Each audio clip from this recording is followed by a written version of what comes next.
Welcome to আরকে academy. আজকে আমরা WBCS group C, group D, NET SET বিভিন্ন বিষয়ে জিওগ্রাফির বিষয়ে আলোচনা করব। চ্যানেলটি ভালো লাগলে অবশ্যই লাইক ও সাবস্ক্রাইব করবেন। প্রথম কোশ্চিন হচ্ছে, পশ্চিমবঙ্গের বার্ষিক গড় বৃষ্টিপাতের পরিমাণ কত? 175 সেন্টিমিটার। তোরাই শব্দটির অর্থ কী? স্যাঁতস্যাঁতে। ভারতের কোন হ্রদে হানিমুন দ্বীপ ও প্রাশতরাজ দ্বীপ আছে? সেটা হচ্ছে চিল্কা। কোন রাজ্যে সর্বাধিক নারকেল উৎপন্ন হয়? কেরালা। ভারতীয় জলবায়ুর উপর সবচেয়ে বেশি প্রতিক্রিয়া ঘটায় সমুদ্র স্রোত। ভারত ও শ্রীলঙ্কার মধ্যে কোন দ্বীপ অবস্থিত?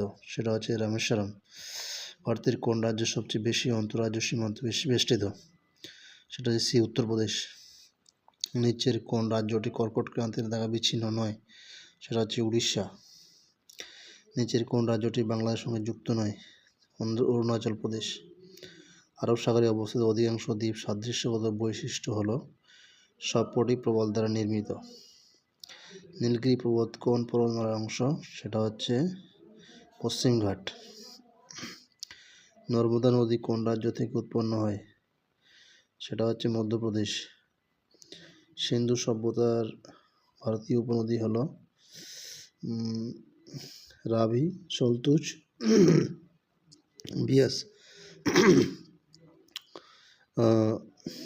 ফারাক্কার পর গঙ্গা কোন নামে বাংলাদেশে প্রবাহিত হয়? সেটা হচ্ছে পদ্মা নদী।